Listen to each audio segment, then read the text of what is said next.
Muy buenas a todos, sean bienvenidos a esta clase práctica número 8. En esta ocasión vamos a hablar de múltiples cortes, empezando por el H11-13, que nos va a mostrar una porción exócrina del páncreas. El páncreas, que es esta glándula túbulo-alveolar, cuya función principal va a ser producir enzimas digestivas y bicarbonato.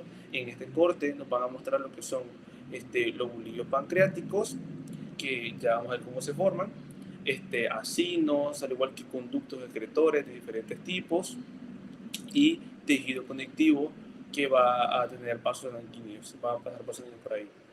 En sí, el páncreas está recubierto por una ligera cápsula de tejido conectivo que va a meter tabiques para separar en lobulillos pancreáticos. En estos lobulillos van a haber estos acinos, por todo esto, que por esto van a transitar lo que son vasos, nervios, al igual que conductos en el parenquima. Ahora en este corte H5-7, que sigue siendo páncreas exócrino, pero ahora un mayor aumento nos muestra los acinos, también llamados unidades glandulares, todo esto de aquí. Básicamente cada signo corresponde a una unidad túbulo-acinar serosa que con un contorno redondo y con una disposición densamente empaquetada. En el páncreas, pues el sistema de conducto se va a iniciar directamente en el acino, cosa que no se va a ver en este corte, pero sí podemos observar cada una de estas células, que son, todas aquí serían células acinares. En sí las células acinares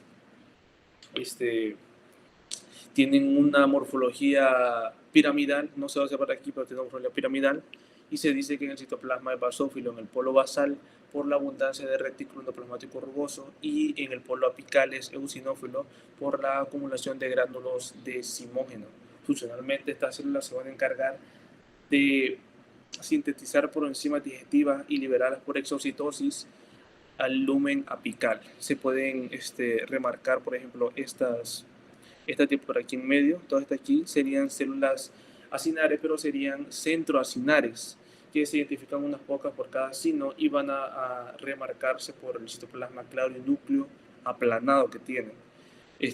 Van a señalar el comienzo del conducto intercalar que se va a hacer por todo en medio de esto, que estamos hablando del conducto de Ball, que va a emerger tapizado por el epitelio simple plano a cúbico bajo y con un lumen estrecho.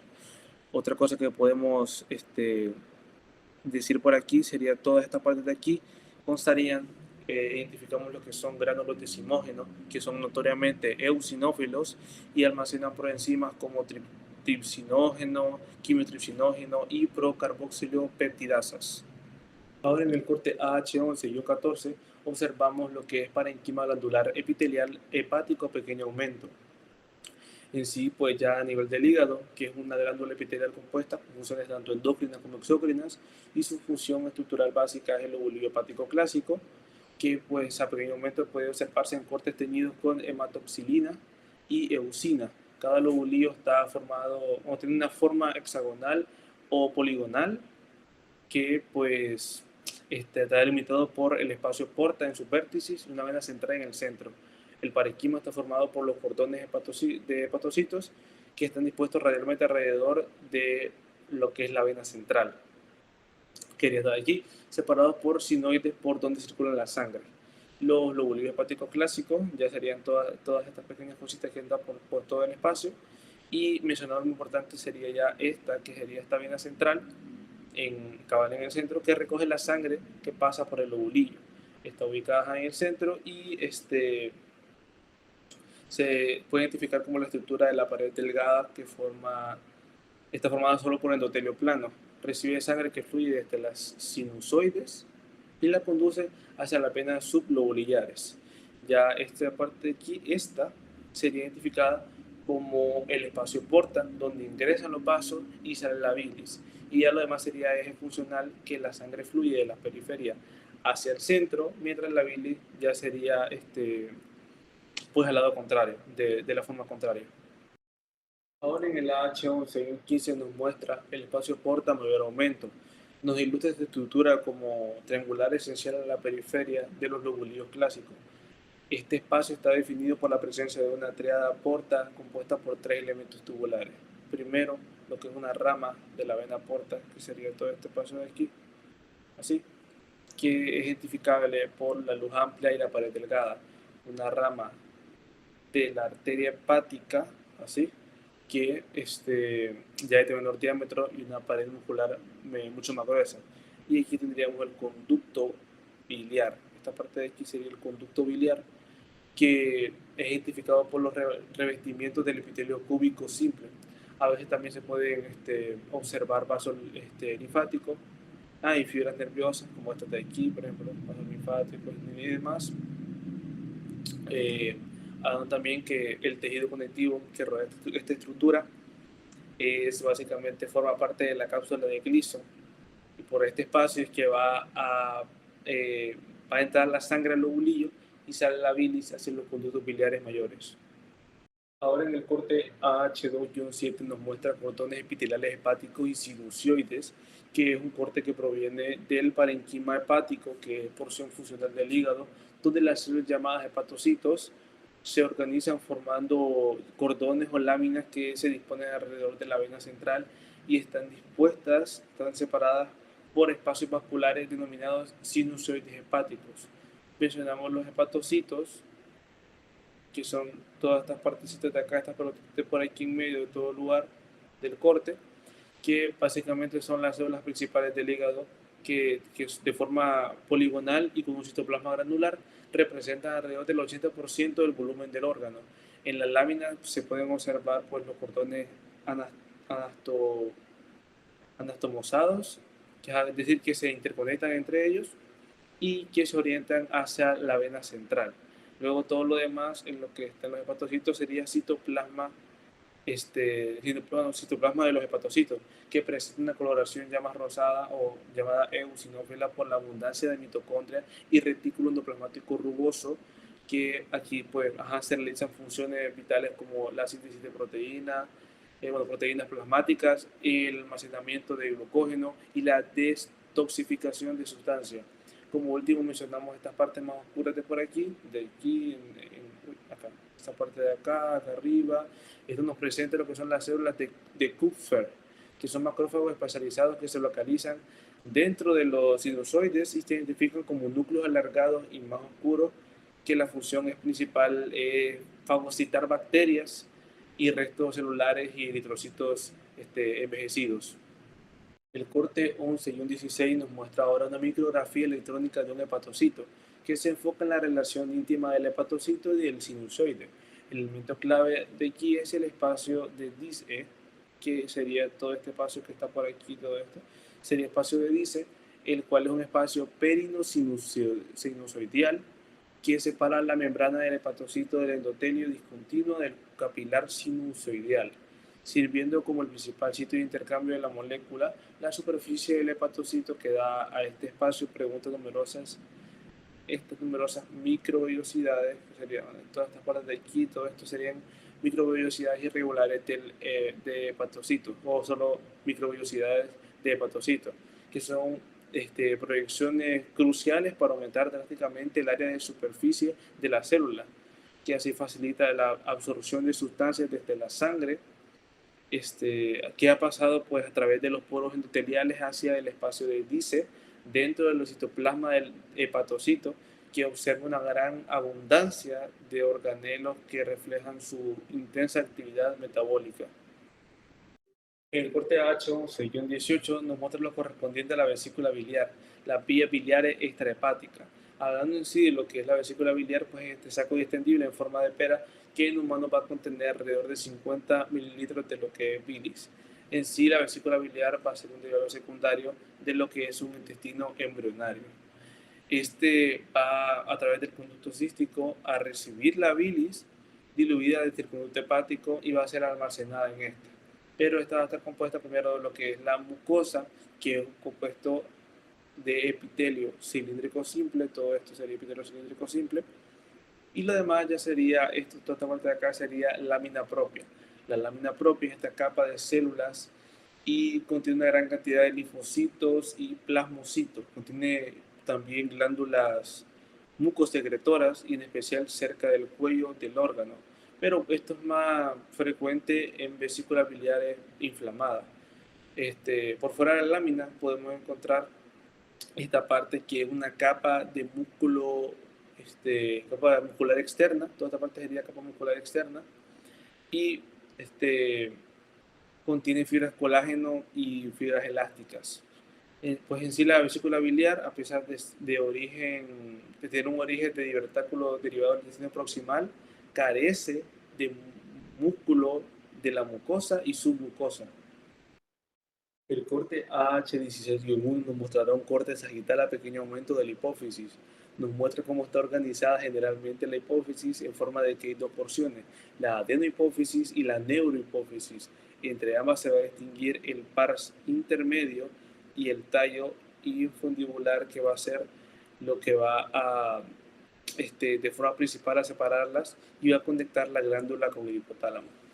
En este corte observamos básicamente la hipófisis en el conjunto de forma sagital y como la adenohipófisis, que corresponde al lóbulo anterior, y la neurohipófisis al posterior, pues ambas están separadas por el pars intermedia y por el tallo infundibular, y la adenohipófisis, que es esta de acá, que es la que más ocupa espacio, es la que tiene una gran aparición de más células, es más compacta, con un color más fuerte por eso mismo, y con muchas células dispuestas de forma irregular y con abundantes vasos sanguíneos. Dentro de la adenohipófisis vamos a encontrar primero lo que es el pars distalis, que sería toda esta parte distal de aquí, que es la región funcional principal de este corte, y luego la pars tuberalis, que sería esta parte de acá, que se ve en esta T de aquí, que rodea parcialmente al tallo infundibular y a la pars intermedia, por lo menos al principio. Aparece como una delgada franja entre ambas porciones. En la pars intermedia, a veces se aparecen estos pequeños quistes que son cavidades de restos embrionarios de la bolsa de Rathke. El corte 16-2 nos presenta un corte del pars distalis a mayor aumento. Aquí se va a distinguir diferentes tipos de células glandulares según su afinidad tintorial, hablando de las acidófilas, las basófilas y las cromófogas, que serían como estas de por aquí. También se pueden, pues, identificar lo que son capilares sinusoidales, que serían como estos que están por acá, y pues tejido conectivo de sostén, para variar por ahí. Entre los capilares se pueden encontrar, pues, estos tres tipos principales de células endócrinas. Las células acidófilas son estas que se tienen más de rosado o anaranjado, que son eocinas, que son más abundantes, tienen una forma redonda con un citoplasma denso. Estas células pueden producir lo que son hormonas del crecimiento, que son a lo que más se les puede diferir. Las células basófilas se tiñen de violeta o púrpura, como se puede identificar un color más oscuro, con hematoxilina, que son un poco más grandes, un poquito menos numerosas, pero pues algo más grandes, que son acidófilas, que estas células secretan hormonas tróficas. Haciendo células basófilas secretan hormonas tróficas. Y por último, las células cromófogas, que se ven mucho más pálidos que las demás, casi sin coloración, representan células inactivas o agotadas que ya liberaron su contenido hormonal, no como las demás que aún tienen su función activa. El corte 16-4 nos muestra un corte de la neurohipófisis a un mayor aumento. Nos muestra básicamente la pars nerviosa a un aumento mayor, que corresponde básicamente a la parte posterior de la hipófisis, como ya hemos mencionado en anteriores cortes, que está compuesto principalmente por todo lo que sería fibras nerviosas. Lo que corresponde aquí son fibras nerviosas. Estos serían pituicitos, también importantes en esta parte del cuerpo, y los cuerpos de Ehrings. Los cuerpos de Ehrings serían ya los más grandes y más notables en el corte. En sí, las fibras nerviosas son prolongaciones de neuronas del hipotálamo, y su función es transportar las neuronas oxitocina y vasopresina hasta la hipófisis. Los cuerpos de Erring son pequeños y son acumulaciones donde se almacenan estas hormonas antes de liberarse a la sangre. Y los pituicitos que se ven por todo el corte son células gliales modificadas que brindan soporte, soporte estructural para ser exacto, aunque no tienen una función pues secretora en sí. La función principal de toda la neurohipófisis es almacenar y liberar oxitocina y vasopresina que regulan pues el equilibrio del agua, la presión arterial, el parto y la lactancia. El AH16-15 nos muestra un campo microscópico de la glándula tiroides. En el corte histológico observamos la glándula tiroides, así como está formada por dos lóbulos unidos por un istmo. Histológicamente está compuesto por múltiples folículos tiroides que van a estar llenos de una sustancia, que sería toda esta parte, la sustancia morada ahí, que será llamada coloides. La coloides tiene tiroglobulina, que es la forma de almacenamiento de las hormonas tiroideas, y pues el epitelio que rodea cada folículo está formado por células foliculares, que serían todas estas pequeñitas que se ven alrededor. Todas estas son células foliculares. En sí se encargan de producir lo que son las hormonas, bueno, en T3 y T4, que regulan el metabolismo y el crecimiento del cuerpo. Entre los folículos se van a encontrar otro tipo de células que son las parafoliculares, también llamadas células C, que son todas las que se pueden encontrar ya más en medio. Estas secretan calcitocina, y es una hormona que disminuye los niveles de calcio en la sangre para regulaciones. Además, que la glándula está rodeada por tejido conectivo que le da soporte y contiene vasos sanguíneos. El corte 16-7 nos muestra el campo microscópico de la glándula paratiroides. Básicamente describimos la glándula paratiroides como 4 pequeños órganos ovales en la parte posterior de la glándula tiroides, que a menudo se encuentran 2 glándulas paratiroides superiores cerca de la mitad de cada lóbulo lateral y 2 glándulas paratiroides inferiores. Las glándulas paratiroides se desarrollan en la tercera y en la cuarta bolsa faríngea, y bueno, las superiores en la cuarta y la tercera las inferiores.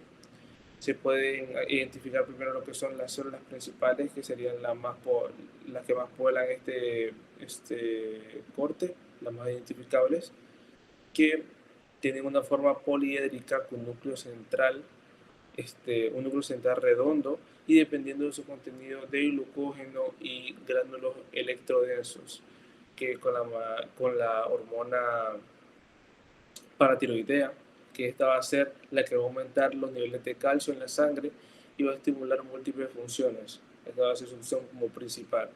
Y luego están las células oxifílicas, que son estas que se van a ver como más explotadas de vez en cuando, como una decoloración en varias partes del corte, que son más grandes, son como principales y se tiñen intensamente por eosinófilas, que son como más rosaditas, lo que explica el color tan fuerte, ¿va? Su número aumenta según la edad, y pueden aparecer grupos pequeños y grupos grandes también, ¿va? Pero a veces presentan núcleos pequeños y picnocitos que incluso están ausentes en este corte, pero tienen la capacidad de aparecer de vez en cuando. Este corte nos muestra una porción de la glándula suprarrenal a un pequeño aumento. La glándula suprarrenal es este órgano triangular que es par, ubicado en el retroperitoneo sobre los polos superiores de cada riñón. Está rodeado de una cápsula de tejido conectivo denso que le da un soporte estructural. La corteza de este corte se va a organizar en 3 zonas concéntricas, pero lo más importante que se nota en este corte es en sí la médula suprarrenal, que sería pues toda esta parte de aquí, sería médula suprarrenal. En sí, es la parte más central de la glándula y se tiñe más clara o más rojiza. Contiene como células crom, cromófinas, que son modificaciones de neuronas simpáticas poganglionares. Estas células pueden secretar catecolaminas, que son la adrenalina, epinefrina, y la noradrenalina como norepinefrina. Este corte nos brinda un campo microscópico de la corteza y una pequeña porción de la médula, la cual utilizaremos para poder identificar cada una de las capas desde el exterior hasta el interior de la corteza suprarrenal, empezando por la zona glomerular, que sería limitada más o menos como por así, que podemos hablar que es la zona más externa, justo debajo de la cápsula. Está formada por células dispuestas en grupos o arcos, al igual que produce mineralocorticoides, principalmente lo que es aldosterona, que regula el equilibrio de sodio y potasio. Luego sería la zona fasciculada, que llegaría un poco más larga, como por aquí más o menos, que contiene cordones largos y radiales de células sinusoidales. Esta es la más gruesa de la corticoides, de las zonas corticoides, y son células llamadas esponquiocitos por sus numerosas vacuolas de lípidos. Luego tendríamos acá una tercera zona, la zona reticular, o reticulada mejor dicho, que no, sí, zona reticular queda bien, que es la capa más interna de la corteza, que es cercana a la médula. Las células se disponen en redes y cordones que están anastomosados, que están como unidos entre sí, y producen andrógenos débiles como la DHEA, que es un nombre bastante complicado, pero es una gran propiedad, y pues tiene células en el citoplasma acidófilo y con menos lípidos. Como último, identificamos toda esta última parte de aquí, la más oscura, como una médula suprarrenal. Como ya habíamos hablado, la zona reticular era la más cercana a esta. Pues acá está la médula suprarrenal, que se identifica finalmente como el centro de la glándula, que encontramos la médula suprarrenal, su límite de la corteza, que pues a menudo es irregular. Esta zona tiene un origen embriológico distinto en la cresta neural y está compuesta por células que secretan catecolaminas, adrenalina y noradrenalina, que pues en respuesta a los estímulos del sistema nervioso simpático. Y para terminar, el corte 16-12, que nos muestra un corte microscópico del páncreas, que muestra un islote pancreático, llamado islote de Langenstein. Todo eso de aquí se identifica como un islote pancreático, rodeado de todas estas ácidos exócrinos. Alrededor de todos estos son ácidos exócrinos. Y básicamente este islote está rodeado por una red de capilares sanguíneos. Esta parte de aquí también es el tejido conectivo, pero hay capilares sanguíneos fenestrados que permiten que las hormonas pasen rápidamente al torrente sanguíneo. De los islotes se encuentran cuatro tipos principales de lo que son células. Podemos identificarla primero como la célula beta, que se encuentra cerca de lo que es el centro también. La célula beta, la función de esta va a ser disminuir la concentración de glucosa en la sangre. Luego están las células alfa, que van a estar más alejaditas y en grupos alrededor de todo el islote, que estas van a aumentar los niveles de glucosa y estimular el hígado para que libere glucosa a partir de glucógeno almacenado. Como último, las células delta, que se van a ver envueltas en varias, entre las alfa y las beta, pero son poco identificables. Igualmente, estas tienen una distribución intermedia y secretan lo que son somatostatina, la cual regula la actividad de otras células de los islotes. Puedo mencionar las células PP y F, que se ubican en la periferia de algunos islotes, que son menos numerosas, pero secretan polipéptidos por medio de la regulación de secreción de exocrina del páncreas.